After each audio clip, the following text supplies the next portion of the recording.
Hello everyone, today we will discuss the next part of life process chapter. Yesterday we discussed the autotrophic mode of nutrition and today in this part we will discuss the heterotrophic mode of nutrition. So let's start students. Heterotrophic mode of nutrition, a kind of nutrition in which organisms depend on others for food. They cannot synthesize their food themselves, they depend on autotrophic directly और indirectly. कल हमने कहा था कि autotrophic जो green plants या bacteria होते हैं they prepare their food own self, but जो हेट्रोट्रोपिक ऑर्गेनिज्म होते हैं they are unable to make their food own self because hetero means others and trophic means nutrition. जो न्यूट्रिशन के लिए किसी और पर डिपेंड हो उसको हम क्या बोलते हैं, हेट्रोट्रोपिक मोड ऑफ न्यूट्रिशन. अब types of heterotrophic nutrition. Heterotrophic nutritions भी अलग अलग टाइप्स के होते हैं. डिफरेंट ऑर्गेनिज्म जो हैं अलग अलग मेथड से अपना फूड ऑब्टेन करते हैं. फर्स्ट है हमारा होलोजोइक. तो ऐसे animals take in solid food and break down inside the body. Example amoeba, human being. हम ह्यूमन बींग में होलोजोइक मोड ऑफ न्यूट्रिशन के कैटेगरी में इंक्लूड किया गया है बिकॉज हम सॉलिड पार्टिकल्स को डायरेक्टली हमारे मुंह में रखते हैं और उसके बाद हमारे डाइजेस्टिव सिस्टम से या हमारी बक्कल कैविटी से हमारे एलिमेंट्री कैनाल्स में उस फूड को हम ब्रेक डाउन करते हैं और आगे उसको यूटिलाइज करते हैं. अब नेक्स्ट है हमारा सेप्रोफाइटिक. यहाँ तक लिख लें, नेक्स्ट लिखता हूँ मैं saprophytic. Saprophytic means organism. First है हमारा होलोजोइक और सेकंड हो गया हमारा saprophytic. Saprophytic means dead and decaying organism से organism which prepare their food from dead and decaying organism. Organism which obtain their food, organism which obtain their food from dead and decay organism. Dead and decay organism, dead and decay material या dead and decay organism कर दीजिए आप. ऐसे ऑर्गेनिज्म जो अपना food dead and decay organism से obtain करते हैं या डेड एंड डिकेइंग मैटर से ऑब्टेन करते हैं, इसको अपन क्या बोलते हैं, सेप्रोफाइटिक. जैसे एग्जांपल्स की बात करें, फंजाई हो गया, मशरूम हो गया. ये सारे मशरूम, फंजाई ये आपको रेनी सीजन में जैसे इस तरह की फंजाई या मशरूम ग्रो करती हुई दिख जाएगी. तो ये डेड एंड डिकेइंग ऑर्गेनिज्म जो कोई एनिमल्स हो गया, कोई इस तरह से काऊ डंग है या इस तरह से कोई ओल्ड वुड है, अगर वो डेड हो गई या डीके हो गई है, रोटन हो गई है, तो उसके अंदर ये ऑर्गेनिज्म मशरूम या फंजाई ग्रो करते हैं. तो फर्स्ट हमारा हो गया था होलोजोइक, सेकंड है सेप्रोफाइटिक. अब हम देखते हैं third parasitic.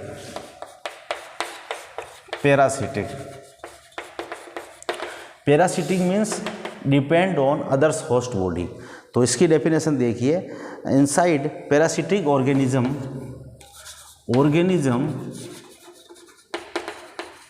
Which survive on host body for food. जो अपने फूड के लिए किसी होस्ट बॉडी पे सरवाइव करे, ऐसे ऑर्गेनिज्म को हम पैरासिटिक ऑर्गेनिज्म की कैटेगरी में इंक्लूड करते हैं. जैसे कि एग्जांपल्स हैं इसका, कस्कुटा जिसको अमरबेल भी बोलते हैं. कस्कुटा है जो डेड एंड जो पैरासिटिक ऑर्गेनिज्म है.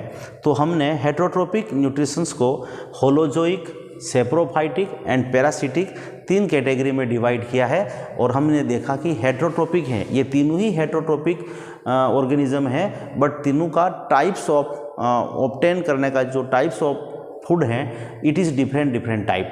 होलोजोइक में एनिमल्स सॉलिड फूड पार्टिकल्स को एनगल्प करता है. सेप्रोफाइटिक में डेड एंड डिकेइंग ऑर्गेनिज्म में ये ग्रो करते हैं और पैरासिटिक में ऑर्गेनिज्म किसी अदर बॉडीज़ पर ग्रो करते हैं और फूड को ऑब्टेन करते हैं। तो ये 3 कैटेगरीज हो गई है।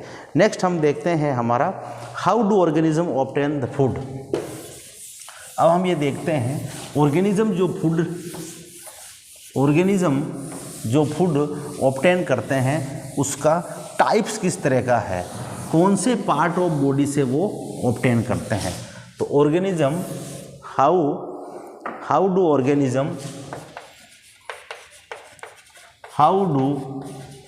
ऑर्गेनिज्म ऑब्टेन देयर फूड, चाहे वो यूनिसेल्यूलर हो और चाहे मल्टी सेल्यूलर हो, ये कि बॉडी के किसी न किसी पार्ट से ये एनर्व कर। जैसे अमीबा एक यूनिसेल्यूलर ऑर्गेनिज्म है और ह्यूमन बीइंग एक मल्टी सेल्यूलर ऑर्गेनिज्म है। अब दोनों ही फूड को दोनों ही फूड ऑब्टेन कर रहे हैं, तो किस बॉडी के किस प्रोसेस से उनमें फूड ऑब्टेन होगा, कैसे फूड यूटिलाइज होगा, डिफरेंट क्या प्रोसेस हैं, हम उसको समझते हैं। How do organism obtain their food, ये हमारा टॉपिक है। सबसे पहले हम देखते हैं यूनिसेल्यूलर में कैसे होता है, चाहे वो अमीबा हो चाहे वो पैरामीशियम हो। तो यूनिसेल्यूलर और single cell organism, single cell organism और यूनिसेल्यूलर ऑर्गेनिज्म, तो जो यूनिसेल्यूलर हैं ये किस तरह से अपना like amoeba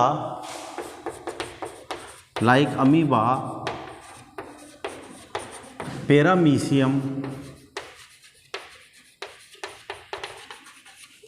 obtain their food by general body surface. ये बॉडी के सरफेस से इनमें कोई स्पेशल टाइप का, क्योंकि ये सिंगल सेल से बने हुए हैं, यूनिसेल्यूलर हैं, तो इनके अंदर कोई स्पेशल टाइप का डाइजेस्टिव सिस्टम प्रेजेंट नहीं है, तो ये जनरल बॉडी सरफेस से ये फूड को एब्जॉर्ब करते हैं। जैसे हम देखते हैं अमीबा के अंदर, सपोज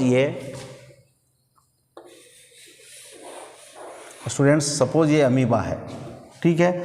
अब अमीबा क्या करेगा, सपोज यहाँ फूड पार्टिकल्स है, ये अमीबा का न्यूक्लियस है, ये इसका फूड पार्टिकल्स है, ये इसका फूड पार्टिकल है। अब अमीबा क्या करेगा, इस सूडोपोडिया प्रेजेंट होते हैं अमीबा में। तो सूडोपोडिया में क्या होता है कि ये जो बॉडी का स्ट्रक्चर है, इसको ये मूवमेंट कराते हुए इस फूड पार्टिकल्स को ये कैप कर लेंगे। जैसे ये पार्टिकल्स अंदर की तरफ एंटर हो गया, ऐसे एंटर हो गया। अब अमीबा क्या करेगा, सपोज इसको डायग्राम थोड़ा सही बनाता हूँ मैं। जैसे ये अमीबा अब यहाँ अंदर एंटर हो गया, इसका न्यूक्लियस है, फूड वैक्यूल्स है, तो यहाँ ये एंटर हो गया है फूड वैक्यूल्स के अंदर, फूड वैक्यूल्स। और फिर क्या करेगा अमीबा, इसके बाद नेक्स्ट है, जैसे ये अमीबा है, वापस ये जनरल सरफेस ऑफ बॉडी से वापस रिमूव कर देगा, वेस्ट को ऐसे रिमूव कर देगा। तो स्टूडेंट्स आपने देखा कि अमीबा में ये न्यूक्लियस है, ये सूडोपोडिया की हेल्प से फूड पार्टिकल्स को एनगल्फ करता है और फिर वापस रिमूवल ऑफ वेस्ट रिमूव को ऐसे रिमूव कर देते हैं बॉडी से। तो इसके लिए हम देखते हैं अमीबा। सबसे पहले मैं इसको एक आउटलाइन बनाता हूँ इसकी। ये अमीबा है, सपोज ये अमीबा है। अब ये अमीबा क्या करता है, और सूडोपोडिया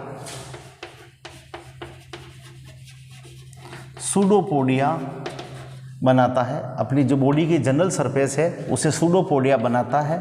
और सूडोपोडिया क्या करता है, take in food vacuoles, capture the food and take in food particles. ये फूड पार्टिकल्स को अंदर की तरफ लेता है और फूड पार्टिकल्स को अंदर ले लेता है और उसके बाद digestion of food, digestion of food inside food vacuole, food vacuoles, और फूड वैक्यूल्स में ये फूड को उसके बाद अनडाइजेस्ट पार्टिकल्स को क्या करते हैं, अनडाइजेस्टेड फूड को ये क्या करते हैं,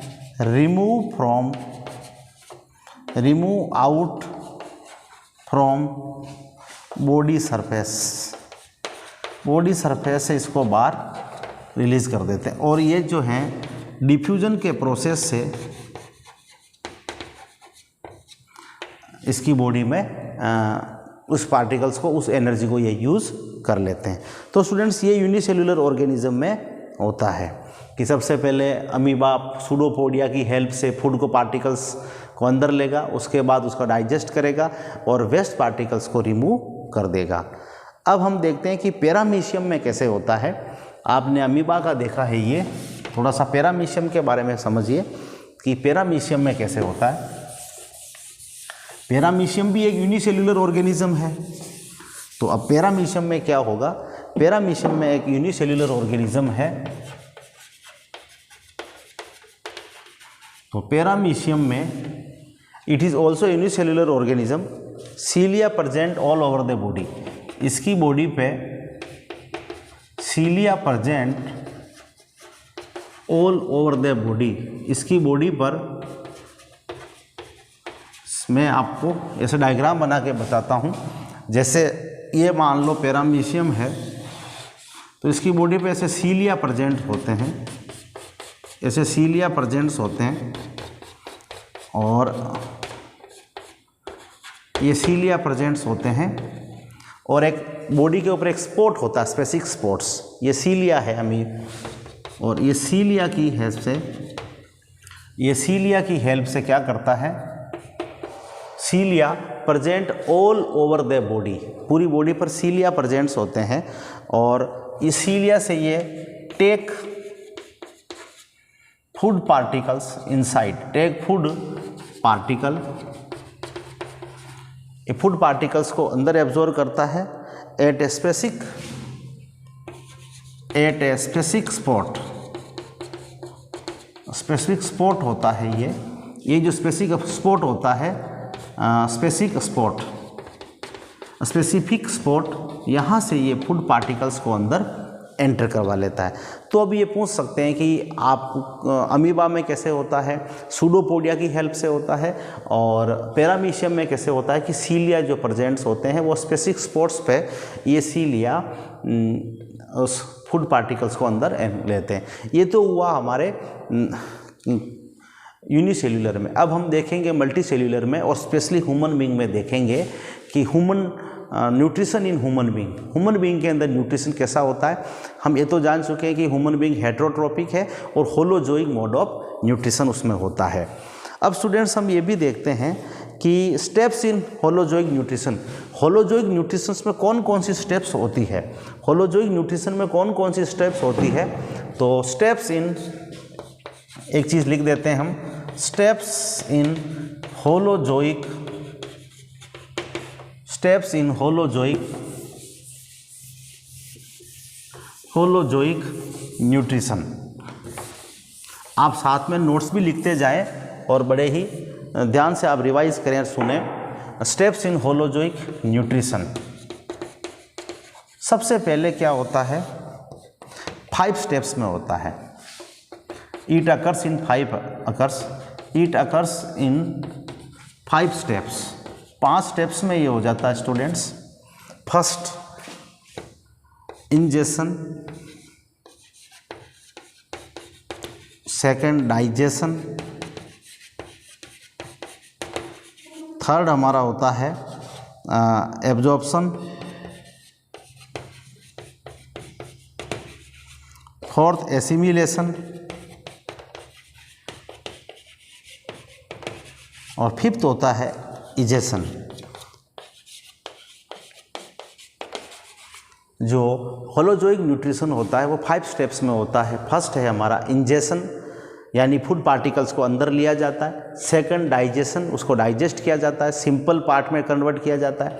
उसके बाद एब्जॉर्प्शन, एब्जॉर्प्शन हमारा पूरी सेल्स उसको एब्जॉर्ब करती है, जो मॉलिक्यूल से जो एनर्जी है उसको एब्जॉर्ब किया जाता है। और एसिमिलेशंस का मीनिंग होता है कि जो एनर्जी अंदर बनी है उस एनर्जी को ऑर्गेनिज्म यूज़ करता है। जैसे हमारी एलिमेंट्री कैनाल में सपोज करो फूड का एब्जॉर्प्शन हो गया है, कंप्लीट डाइजेशन हो गया है, तो अब उस एनर्जी जो बनी है एटीपी के फॉर्म में उसको एसिमुलेट करता है, सेल्स उसको यूज़ करती है।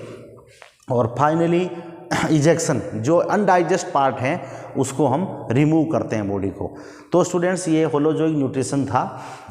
जो स्टेप्स हमने देखा, हमने यूनिसेल्युलर में अमीबा और पैरामीशियम में जो टाइप्स हैं कि किस तरह से उस प्रोसेस हैं वो हमने समझा। अब हम देखते हैं nutrition in human being. Nutrition in human being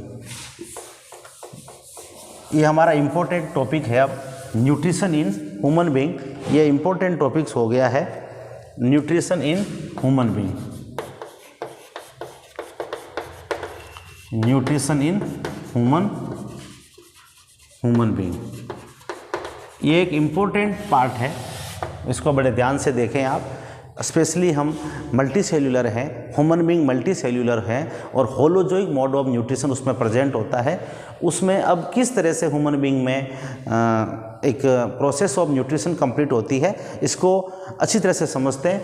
बिल्कुल सबका कंसंट्रेशन यहाँ होना चाहिए और इस टॉपिक्स को बड़े ध्यान से देखें आप, और साथ में नोट्स बना लें। डायग्राम भी आपको बनाना होगा डाइजेस्टिव सिस्टम का, क्योंकि बोर्ड में 5 मार्क्स का क्वेश्चन यहाँ से बनता है।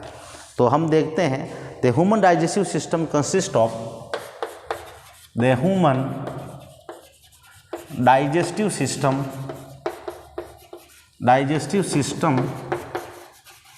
Consist of alimentary canal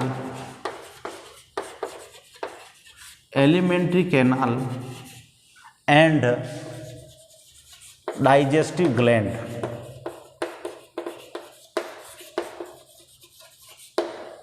human being के अंदर एलिमेंट्री कैनाल और डाइजेस्टिव सिस्टम्स प्रेजेंट होता है। तो हम देखते हैं डाइजेस्टिव सिस्टम कैसे बना है ह्यूमन बीइंग का। ह्यूमन बीइंग एक मल्टी सेल्यूलर और एडवांस ऑर्गेनिज्म है, तो डाइजेस्टिव सिस्टम जो इसमें है वो कैसे काम करता है हम उस चीज़ को समझते हैं। डाइजेस्टिव सिस्टम बनी है एलिमेंट्री कैनाल और डाइजेस्टिव ग्लैंड।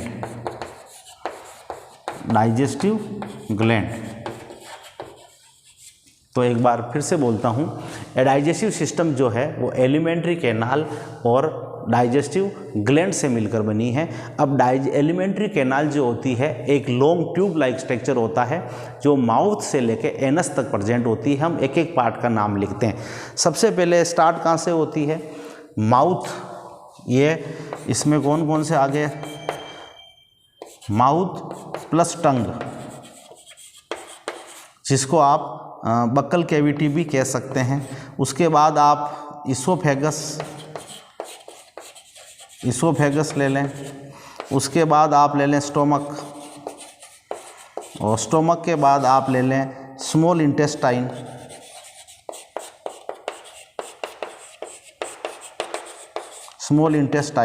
उसके बाद आप लार्ज इंटेस्टाइन।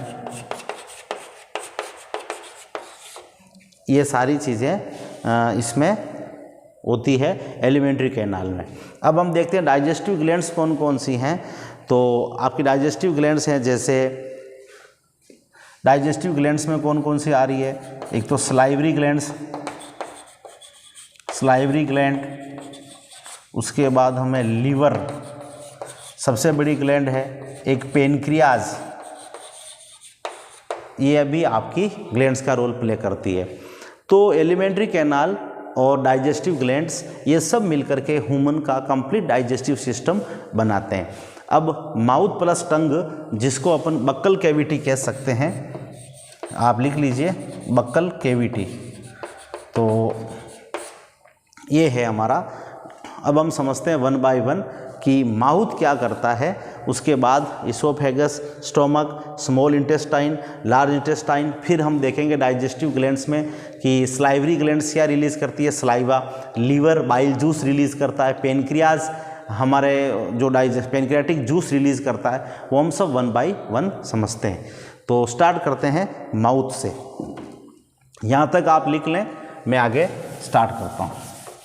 ध्यान से सुने आप वीडियो को और चीज़ को, कॉन्सेप्ट को क्लियर करें, जिससे आपका ये बोर्ड में 5 मार्क्स का क्वेश्चन बनता है और इम्पोर्टेंट पार्ट है। जैसे आप देखिए माउथ, सबसे पहले हम समझते हैं माउथ को।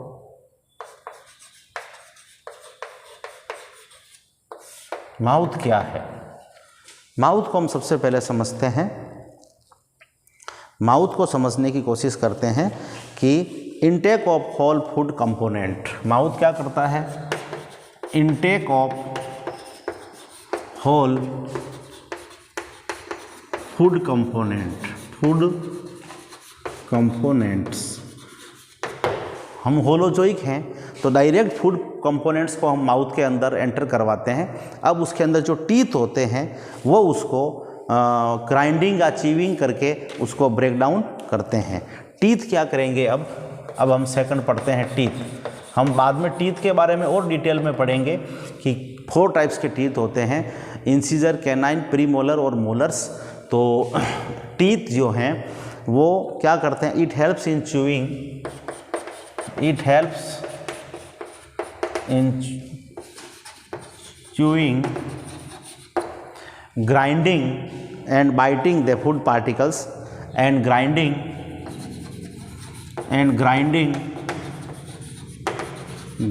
The food component. Food components को हमारे जो टीथ हैं उसको सिंपल पार्ट में उसको ब्रेक डाउन कर देते हैं, मेस्टिकेट करते हैं। और अब हम देखते हैं इस टीथ में, हम बाद में देखेंगे कि टीथ का स्ट्रक्चर कैसा होता है, टाइप्स ऑफ टीथ भी पढ़ेंगे। अब हम बात करते हैं कि टंग क्या करती है।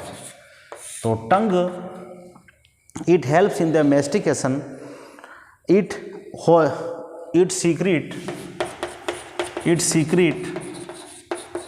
Watery substances. आपने टंग से जो वाटर रिलीज होता है, जब भी हम किसी स्पाइसी चीज़ को खाते हैं, जैसे समोसा हमारे सामने रख दिया जाए और उस समोसा को देख करके जो वाटर हमारी टंग से रिलीज होता है वो स्लाइवा है। It secrete watery substances which helps in mastication of food, in mastication of food. तो वाटरी सब्सटेंसेस जो हैं वो food and it's salivary amylase present in liquid of tongue. Salivary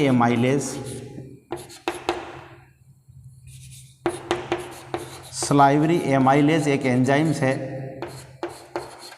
amylase present in liquid of टंग के अंदर जो salivary amylase enzyme present होता है और जो वाटरी सब्सटेंसेस रिलीज होता है, इसको हम स्लाइवा बोलते हैं। क्या बोलते हैं? स्लाइवा। तो माउथ, टीथ, टंग हमारा हो चुका है। अब हम बात करते हैं इसोफेगस की।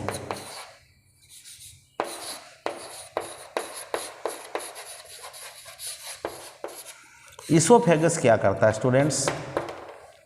इसोफेगस एक फूड पाइप्स है, हमारा डाइजेस्टिव सिस्टम का फूड पाइप्स हैं। तो फूड जब माउथ से अंदर एंटर करता है तो फूड पाइप माउथ से लेके स्टोमक के बीच में ये एक कनेक्टिव लिंक होता है।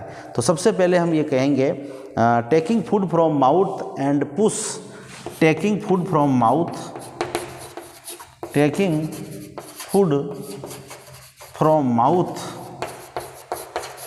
माउथ से ये फूड लेता है एंड पुश टू स्टोमक,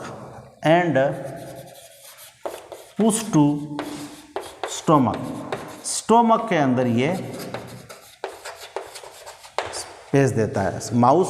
के अंदर जो भी फूड पार्टिकल्स हैं, जो मेस्टिकेशन हो गया है, अब स्मॉल मेस्टिकेशन होने के बाद जो जो बोलस लाइक स्ट्रक्चर है, जो फूड पार्टिकल्स हैं, अब वो स्टोमक के अंदर आएगा। तो इसोफेगस एक पाइप है जो उस फूड को पुश करके स्टोमक के अंदर सेंड कर देता है। तो अब आखिर इसोफेगस में ऐसा क्या होता है कि फूड आगे की तरफ मूव करता है। तो जो फूड का मूवमेंट होता है इसोफेगस में, इसको बोलते हैं पेरिस्टेलिस मूवमेंट। क्या बोलते हैं? पेरिस्टेलिस मूवमेंट। तो इसोफेगस और मूवमेंट ऑफ फूड पार्टिकल्स, इसमें एक लाइन लिख दीजिए आप, movement of food particles, food particles in esophagus, movements of food particles in esophagus and food particle esophagus is called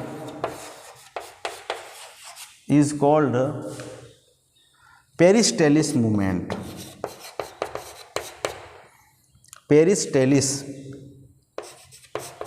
पेरिस्टेलिक movement. कभी कभी ये पेरिस्टेलिक मूवमेंट्स के ऊपर क्वेश्चन बन जाता है स्टूडेंट्स कि पेरिस्टेलिक मूवमेंट्स क्या होता है। तो movements of food particles in oesophagus is called peristalsis movement. अब स्टोमक में आ गया है फूड, तो अब स्टोमक में क्या होता है थोड़ा सा उसके बारे में समझते हैं।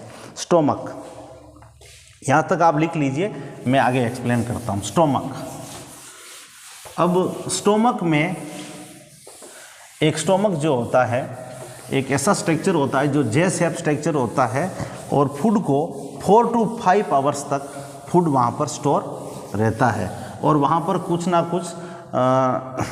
कुछ एसिड वगैरह, कुछ लिक्विड वगैरह से सीक्रेट होते हैं जो कि उस फूड को फर्दर डाइजेस्ट करते हैं। स्टोमक, आप स्टोमक में देखिए अब क्या होता है। स्टोमक में अब क्या होगा कि it is A J shape muscular organ. It is J shape muscular organ। आप इसका डायग्राम बना के आप इसका डायग्राम को देखिए तो आपको ऐसे समझ में आ जाएगा। ये देखिए इस तरह का स्टोमक होगा तो ये आपको पता चल जाएगा कि ये किस तरह का, ये J शेप स्ट्रक्चर है। कैसा है? J शेप स्ट्रक्चर है। तो इट इज़ स्टोमक। बाद में जब मैं डाइजेस्टिव सिस्टम का डायग्राम बताऊंगा आपको, NCERT में दिया हुआ है। It is J shape muscular organ, it store food, it store food 4 to 5 hours. 4-5 hours. एक बार अगर हमने, जैसे कि हम खाना खा लेते हैं, जब लंच करते हैं तो 4 to 5 आवर्स तक वो हमारे स्टोमक में रहता है। उसके बाद वापस वो आगे के लिए चला जाता है स्मॉल इंटेस्टाइन में और फिर हमें वापस फील होती है कि हमें वापस भूख लगी है।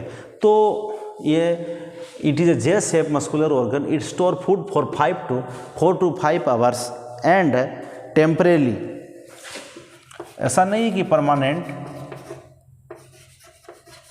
टेम्परेरीली ये स्टोर करके रखता है। स्टोमक सीक्रेट, स्टोमक क्या करता है? Stomach secret gastric juice.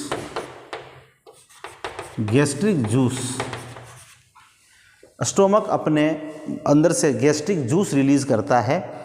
Gastric juice which help in gastric juice. Stomach क्या करता है? गैस्ट्रिक जूस रिलीज करता है और गैस्ट्रिक जूस में कुछ क्या चीज़ होती है? गैस्ट्रिक जूस में 3 चीज़ें। Gastric juice contain mucus, HCl and pepsin.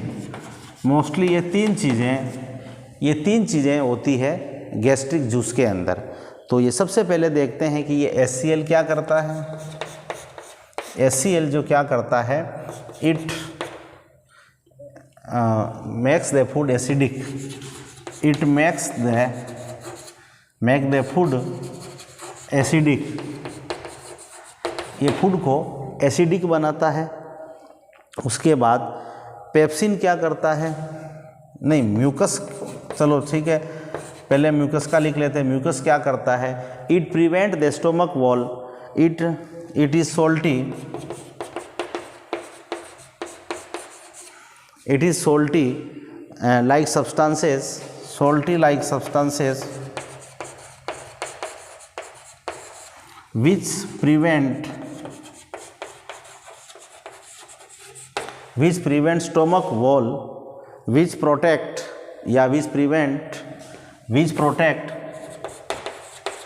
stomach wall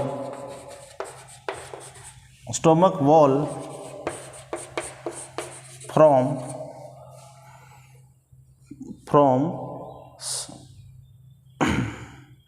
HCl।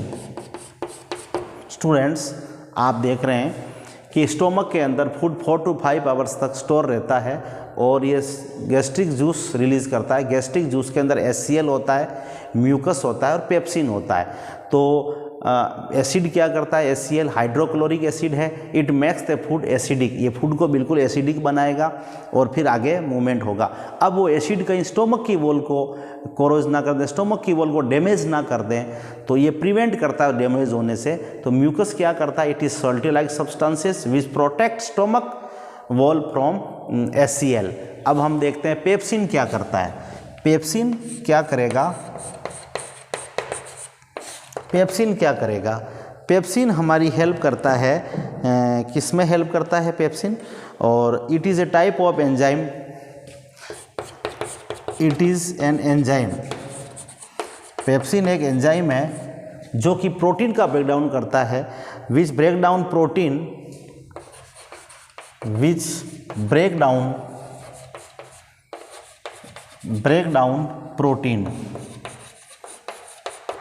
Into, ये प्रोटीन को ब्रेक डाउन करता है इनटू पेप्टोज। तो प्रोटीन को स्मॉल पार्ट्स में डिवाइड कर देता है। आगे हम देखेंगे कि प्रोटीन, जब ट्रिप्सिन एक ऐसा एंजाइम है जो कि स्मॉल इंटेस्टाइन में होता है, वो भी उसको ब्रेक डाउन करता है। बट अभी हम देख रहे हैं स्टोमक, और स्टोमक के अंदर ये 3 चीज़ होती है गैस्ट्रिक जूस में, HCl, म्यूकस और पेप्सिन। अब इसके बाद फूड, स्टोमक के बाद जब फूड जाएगा तो कहाँ जाएगा, ये स्मॉल इंटेस्टाइन में। अब स्मॉल इंटेस्टाइन को समझना थोड़ा सा इम्पोर्टेंट है, क्योंकि स्मॉल इंटेस्टाइन सबसे इम्पोर्टेंट पार्ट है जहाँ पर फूड का, जहाँ पर कंप्लीट ऑक्सीडेशन ऑफ फूड हो जाता है, जहाँ पर कंप्लीट डाइजेशन ऑफ फूड हो जाता है, और उसके बाद ये होता है। तो हम देखते हैं स्मॉल इंटेस्टाइन क्या स्ट्रक्चर है। स्मॉल इंटेस्टाइन को समझते हैं। स्मॉल इंटेस्टाइन, अब स्मॉल इंटेस्टाइन के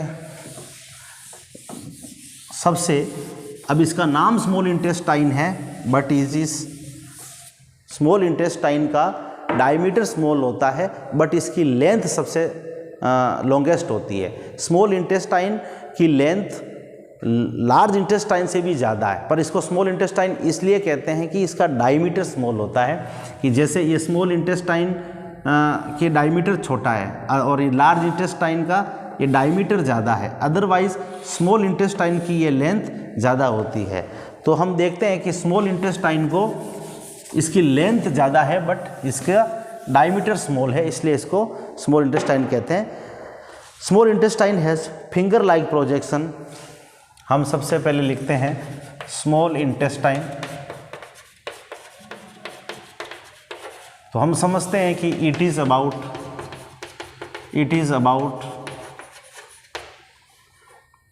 6 मीटर लॉन्ग। ये सबसे लंबी एक ट्यूब लाइक स्ट्रक्चर होती है, and it have finger like projection. It has finger like projection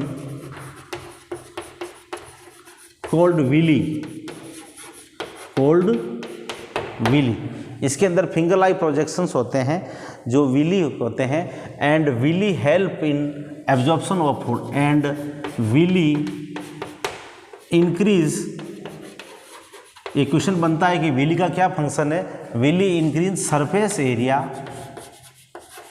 Willie increase surface area which help in absorption of food, help in absorption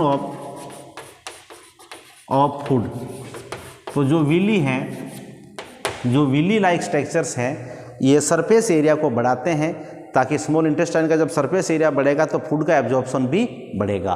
तो Willie का क्या फंक्शन है आपको बताना है कि it increase the surface area which help in absorption of food.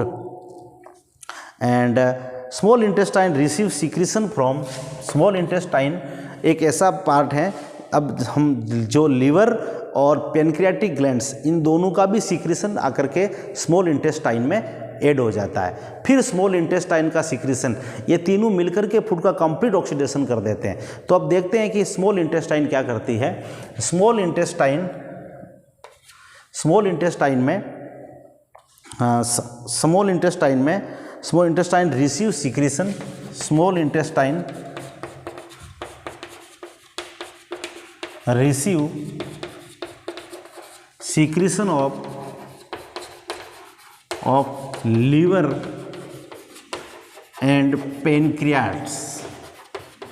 Liver and pancreas का, liver और पेनक्रियाज से भी जो सीक्रेशन होता है, जो लिक्विड रिलीज होता है या जो एंजाइम्स रिलीज होते हैं, वो भी स्मॉल इंटेस्टाइन के अंदर ऐड हो जाते हैं।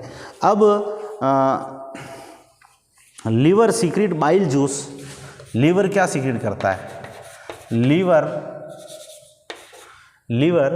सीक्रेट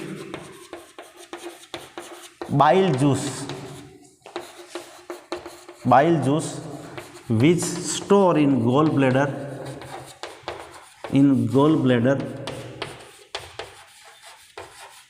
लीवर जो है हमारी लार्जेस्ट ग्लैंड होती है, liver is a largest gland and it secrete bile juice and store in bile juice.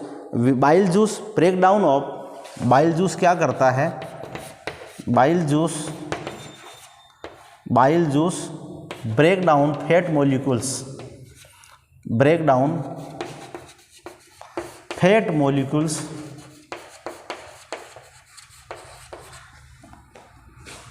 into small molecule। तो लीवर क्या करता है, जो बाइल जूस सीक्रेट करता है, ये फैट मॉलिक्यूल्स को ब्रेक डाउन करता है, जिसको इमल्सिफिकेशन बोलते हैं। It means it helps in emulsification, it helps in emulsification. और इमल्सिफिकेशन मतलब होता है कि फैट मॉलिक्यूल्स को स्मॉल पार्ट में डिवाइड करना। तो नाउ फर्दर स्मॉल, अब क्या होगा, पेनक्रियास, अब पेनक्रियाज क्या सीक्रेट करता है, अब पेनक्रियाज क्या सीक्रेट करता है, pancreas secret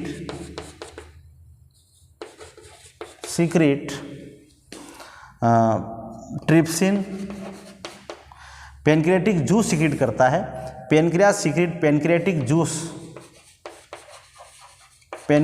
juice which contain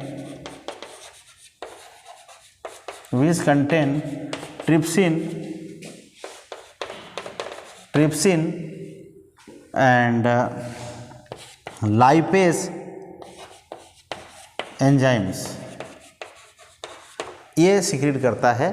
अब ट्रिप्सिन क्या करता है, ट्रिप्सिन क्या करता है, अब हम आगे लिखता हूं मैं। ट्रिप्सिन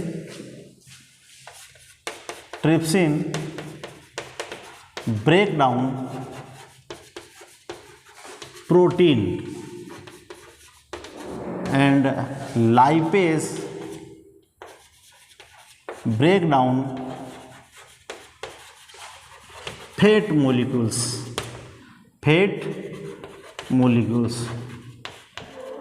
तो स्टूडेंट्स, जो ट्रिप्सिन है एक एंजाइम है जो प्रोटीन को फर्दर ब्रेक डाउन करता है और लाइपेज फैट को फर्दर ब्रेक डाउन करता है। और ट्रिप्सिन क्या करेगा, trypsin convert protein into amino acids. Protein जब टूट जाता है, protein into amino acids and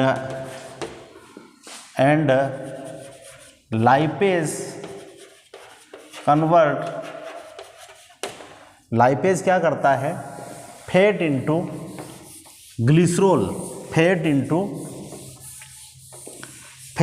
glycerol. आप देख रहे हैं लीवर से क्या सीक्रेट हुआ था, बाइल जूस, जो कि गॉल ब्लैडर में स्टोर रहता है, और वो जो बाइल जूस हैं वो फैट मॉलिक्यूल्स को कन्वर्ट कर इमल्सिफिकेशन में हेल्प करता है, स्मॉल पार्ट में ब्रेक डाउन कर देता है। और further lipase convert fat into glycerol and fatty acid. मतलब फैट को अगर डाइजेशन करना है ना, तो हमें लाइपेज की नीड होती है। और ट्रिप्सिन क्या कर रहा है, प्रोटीन को ब्रेक डाउन करके एमिनो एसिड्स में कन्वर्ट कर, एमिनो एसिड्स फिर हमारे राइबोसोम उनको जोड़ करके प्रोटीन बनाता है। तो ये हमारे स्मॉल इंटेस्टाइन में होता है, जो कि पेनक्रियाटिक जूस रिलीज से और लीवर से होता है। अब पेनक्रियाटिक जूस, अब now further small intestine work finally carbohydrate convert into, now small intestine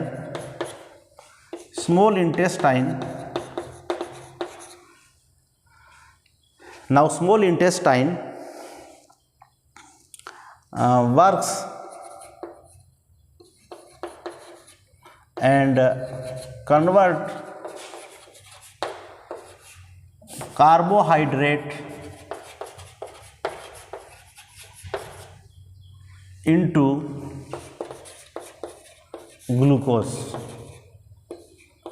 carbohydrate जो हम यूज़ कर रहे हैं वो ग्लूकोज में कन्वर्ट हो जाता है। एंड तो मैं आपको बता देता हूँ, तो कार्बोहाइड्रेट जो होता है वो किस में कन्वर्ट हो गया, ग्लूकोज में। और ये जो फैट है ये किस में कन्वर्ट हो गई, फैटी एसिड या फिर ग्लिसरॉल, और या फिर आप कार्बोहाइड्रेट फैट। इसके बाद अगर आप देखना चाहें तो कार्बोहाइड्रेट फैट और प्रोटीन किस में कन्वर्ट हो जाता है, प्रोटीन कन्वर्ट हो गया एमिनो एसिड्स। ये फाइनली किस में हो जाता है, ये किस में हो जाता है फाइनली, एमिनो एसिड्स। ये फाइनली स्मॉल इंटेस्टाइन में हो जाता है। अब हम देखते हैं कि इस स्मॉल इंटेस्टाइन के कितने पार्ट है। स्मॉल इंटेस्टाइन जो कि स्टोमक से स्टार्ट होती है और शुरुआत और ख़त्म कहाँ होगी, ये फिर जहाँ से लार्ज इंटेस्टाइन शुरू होती है। तो स्मॉल इंटेस्टाइन के देखिए, स्मॉल इंटेस्टाइन इसके वो 3 पार्ट्स होते हैं। स्मॉल इंटेस्टाइन के 3 पार्ट्स होते हैं। एक होता है हमारा ड्यूडोनम,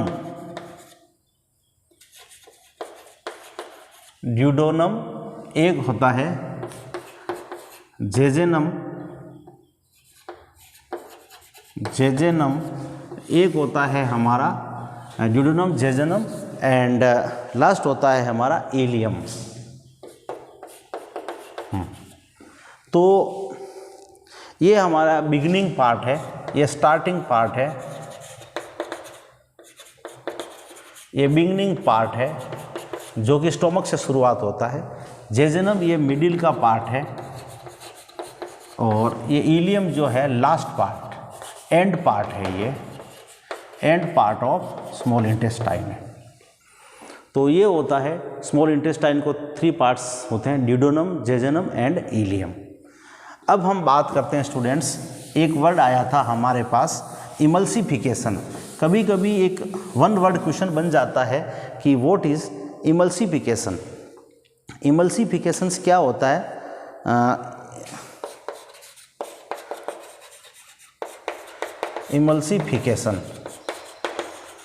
इमल्सिफिकेशन का मीनिंग होता है the process of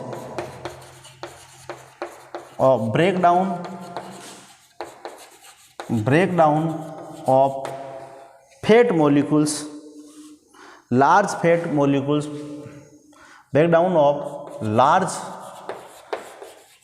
fat molecules into smaller part, into smaller fat globules is called emulsification,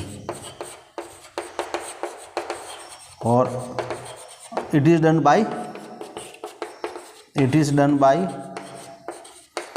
bile juice से ये होता है। Bile juice secrete from liver से बाइल जूस सीक्रेट होता है जो कि इमल्सिफिकेशन कर देता है। उसके बाद स्मॉल इंटेस्टाइन में होता है। तो हम कह रहे हैं कि स्मॉल इंटेस्टाइन सबसे लॉन्गेस्ट पार्ट होता है और जे शेप का स्ट्रक्चर होता है। उसके अंदर प्रोटीन, कार्बोहाइड्रेट और फैट्स सिंपल पार्ट में कन्वर्ट हो जाते हैं और स्मॉल इंटेस्टाइन के अंदर ही मोस्टली कंप्लीट ऑक्सीडेशन और कंप्लीट डाइजेशन ऑफ फूड होता है। स्मॉल इंटेस्टाइन के 3 पार्ट्स होते हैं। ड्यूडेनम, जहाँ से स्मॉल इंटेस्टाइन स्टार्ट होती है, उसके बाद है जेजेनम, उसके बाद है इलियम। ये स्मॉल इंटेस्टाइन का पार्ट है। अब स्मॉल इंटेस्टाइन से फूड आगे फर्दर कहाँ जाएगा? लार्ज इंटेस्टाइन के पास। कहाँ जाएगा? Large intestine. अब लार्ज इंटेस्टाइन में क्या होता है वो समझते हैं। अब लार्ज इंटेस्टाइन में फूड का एब्जॉर्प्शन तो नहीं होता है या कोई डाइजेशन भी नहीं होता है, लेकिन कुछ वाटर जो है एक्स्ट्रा, अगर एक्सेसिव वाटर हैं तो उसको एब्जॉर्ब करने का काम कौन करता है? Large intestine. लार्ज इंटेस्टाइन क्या करती है? Large intestine it absorb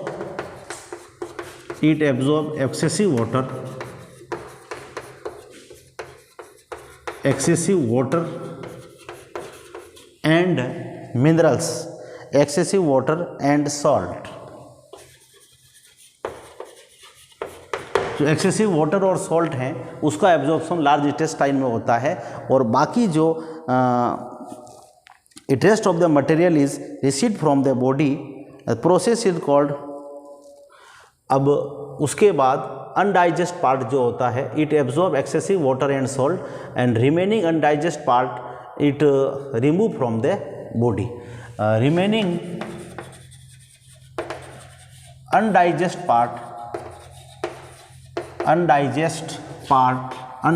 food secrete release from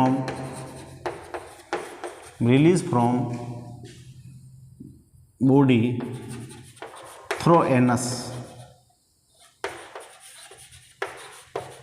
देखते हैं एनस के द्वारा इसको बाहर ये रिलीज कर देता है।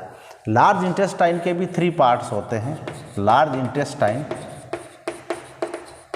जो लार्ज इंटेस्टाइन का स्टार्टिंग पार्ट है उसको अपन क्या बोलते हैं? सीकम और कोलन, सीकम और कोलोन और रेक्टम। ये इसका एंड पार्ट है, ये इसका एंड पार्ट है और ये मिडिल पार्ट है। और सीकम जो होता है वही इसका ये बिगिनिंग पार्ट है। तो लार्ज इंटेस्टाइन में केवल वाटर को एब्जॉर्ब किया जाता है और अनडाइजेस्ट फूड को बॉडी से रिलीज कर दिया जाता है। अब स्टूडेंट्स एक वर्ड आया था, हमने एक बीच में डिस्कस करना हमारा बाकी है अभी, कि हमने ह्यूमन डाइजेस्टिव सिस्टम में हमने देखा कि माउथ के अंदर जो टीथ होता है वो भी हमारी हेल्प करता है। तो हम टीथ के बारे में थोड़ा समझते हैं कि ये टीथ किस टाइप्स का स्ट्रक्चर होता है और टीथ का क्या क्या पार्ट होता है। तो टीथ के बारे में थोड़ा सा हम समझते हैं कि ये डेंटल कैरीज क्या है। कभी कभी अगर हम प्रॉपर ब्रश ना करें तो हमारे टीथ में कुछ बैक्टीरिया ग्रो कर जाते हैं और उसको डैमेज कर देते हैं। तो देखते हैं डेंटल कैरीज क्या है। बिल्कुल सिंपल से नोट्स लिखते हुए आप इसको रिवाइज करें और वीडियो को 1 बार या 2 बार जब आप सुन लेंगे तो आपको कंप्लीट याद हो जाएगा। तो अब हम देखते हैं डेंटल कैरीज। डेंटल कैरीज, अब डेंटल कैरीज क्या है कि जो हमारा इस तरह का इसका स्ट्रक्चर है,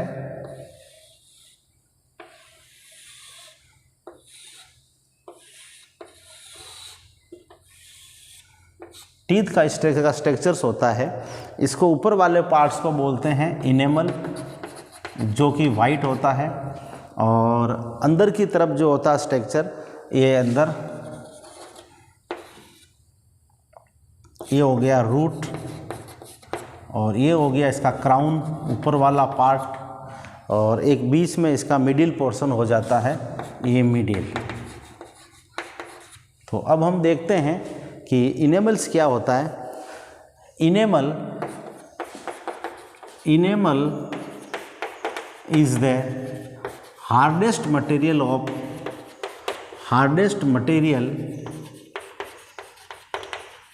इनेमल जो होता है वो हार्डेस्ट मटेरियल होता है। Enamel is the hardest material of teeth का सबसे बड़ा ये पार्ट होता है। And when bacteria acting sugar produce acidic that is demineralize the enamels. Sometime bacteria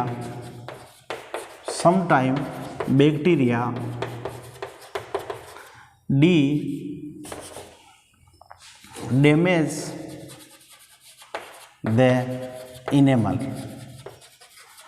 तो प्रॉपर डेंटल केयर तो प्रॉपर हमें, so if there is no proper brushing, so we should take proper brushing. It is very good for our teeth. तो teeth का ये structures होता है, enamel इसका hardest part होता है, और हम ये कह रहे हैं। और अब हम देखते हैं types of teeth. Students, types of teeth का स्ट्रक्चर आपको दिख रहा है, और टीथ का जो टाइप्स ऑफ टीथ को हम ले लेते हैं। सबसे पहले टाइप्स ऑफ टीथ जो होता है कितने 4 टाइप्स का होता है। Incisor, teeths are 4 types, teeth are 4 types. तो अब देखते हैं, एक तो होता है कैनाइन, फर्स्ट हो गया हमारा कैनाइन, दूसरा हो गया इंसीजर्स, एक हो गया हमारा प्रीमोलर्स, और एक हो गया हमारा मोलर्स। तो आप देखिए 3 टाइप्स के टीथ आपकी बक्कल कैविटी में प्रेजेंट्स हैं। और इंसीजर्स क्या करता है, इंसीजर या फिर canine incisor, premolar and molar. तो इंसीजर्स कैनाइन जो होता है वो आपको टीयरिंग द फूड, ये क्या करता है, टीयरिंग यानी टीयरिंग फूड पार्टिकल्स को करता है। और इंसीजर जो होता है वो बाइटिंग फूड पार्टिकल्स, और ये प्रीमोलर और मोलर ग्राइंडिंग में हेल्प करते हैं। अब ये कितने कितने नंबर्स में होते हैं और किस सीक्वेंस में होते हैं वो हम देखते हैं। तो जो हमारी ये बक्कल कैविटी है, सपोज ये हमारी बक्कल कैविटी है, अगर इसका मैं ऐसे 4 पार्ट कर दूँ, या अपर जो है, अपर जो, ये लोअर जो है।